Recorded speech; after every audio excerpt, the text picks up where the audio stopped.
Okay, next on the list is really about design.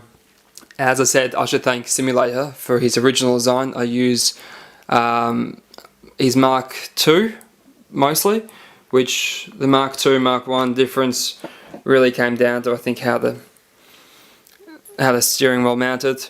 Just having this little T-piece off the back to sort of cantilever the plate. Let me just get this camera off the mount, sorry. Just bear with me. So yes, with a wheel deck, really simple.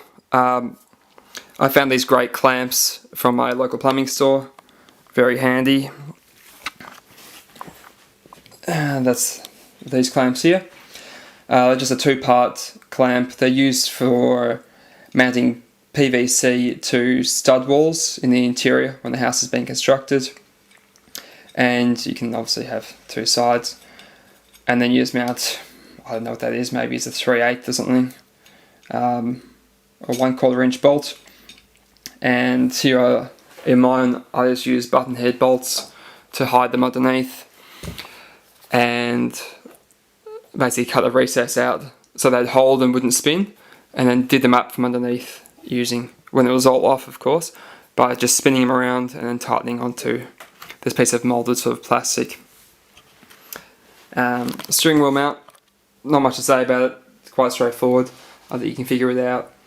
All I'd recommend is doing the mount first, and then after that, then mark your wheel on the mount, and then mark the holes. Don't do it when it's off. If you try and do it off when it's off and just using mathematics or geometry, you'll probably get the wheel slightly off angle and it won't look quite right. You won't be happy. The main thing I want to speak about design is that I changed this design quite significantly. I sat down with paper, I thought I could figure it out, because I wanted to have the seat higher. I'm not too old, but I wanted to be more comfortable to get in and out. So I basically tried to extend this rail here I moved this part out further. It used to be a bit closer, so this would be more rigid, and just change the other angles to suit, and then of course have my seat raised up higher. In the end, it didn't quite work out as I wanted. I've got maybe a couple of inches, which you can see from my pedal plate is a bit higher than off the wheel deck, off the base, sorry. But the main thing is to consider it really is all about the relationship. It's about the relationship between your seat height, your bum, and where your feet are sitting. And if you're actually too high, you'll feel like you're in the forward drive, and your legs are, are very much square to the ground, and won't get that sports car feel. Sorry about the light there. So what I was after really, is to have the pedals up as high as possible, somewhat, so my legs are elevated. And in the end I achieved that, but took a lot of messing around, and it really wasn't worth changing his design. His design is very good, and I wouldn't question it.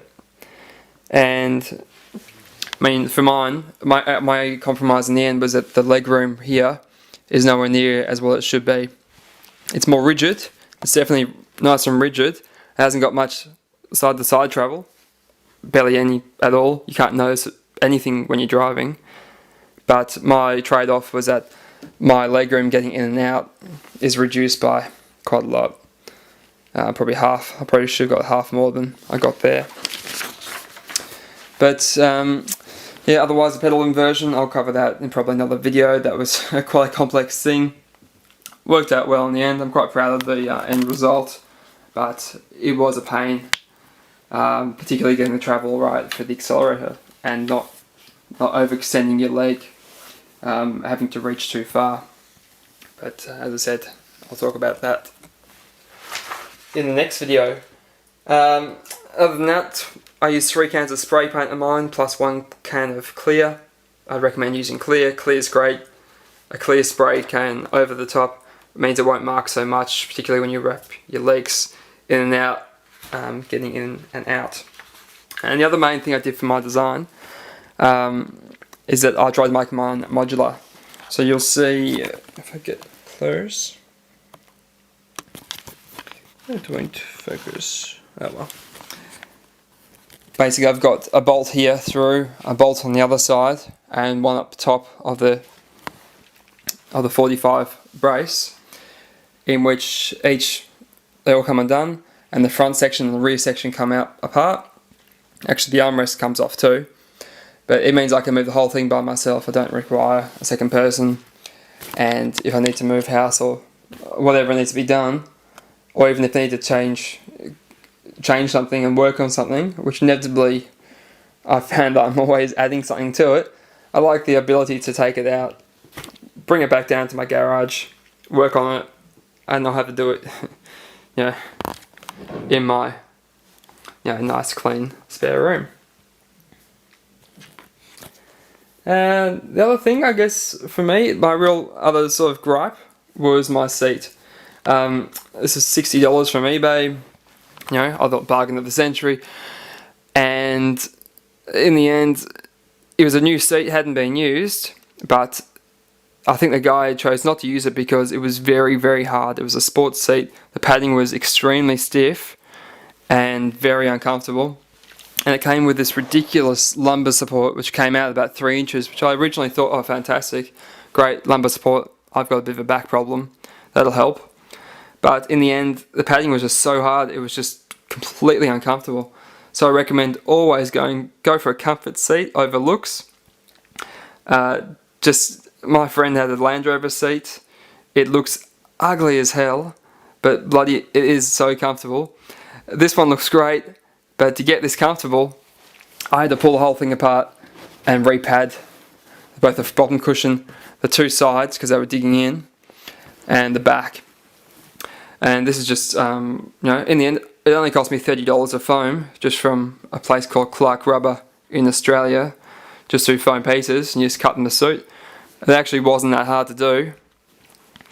You basically unpick these little brass rings, you take it apart, take off the cover, and basically cut you a new piece to match your old one, using a hacksaw or an electric kitchen knife, whatever else. And it really isn't that difficult, but to start with, I probably wouldn't recommend that as a start goal. This is a armrest I made. It actually, I don't know if you can tell, it has a glove box inside, which, hey, it's got gloves in it, no surprise. And calculator and a few other things I use while I'm driving. Don't mind the trimming job, it's still work in progress. This was actually started life as 160mm pipe. This is PVC pipe, big round thing. And I used a heat gun to basically push it around and keep forming it and forming the little alcoves and things, and basically molded it around where my gear lever, this is a Fanatic 6-speed, mounted via 2 bolts. One bolt through which holds just underneath the bottom, that bolt goes through actually into its existing mount with a nut on the other side, and it's nice and rigid.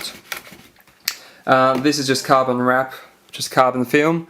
Again, you apply it with a heat gun, and yeah, this is a reasonably complex shape. I've had a bit of practice, but it does work, and I think it looks quite good. Good for the application, quite appropriate, and definitely a great do-it-yourself type thing to learn. Yeah, glove box, happy with it. Nothing really further to say. Just pad it, make it comfortable. The material is like an Alcantara type material, a synthetic suede. It's actually the same. It feels very similar to the stuff Fanatic use. But I got this from a fabric shop for nothing, like, I don't know, maybe a few dollars a metre. Nice and cheap, fantastic stuff.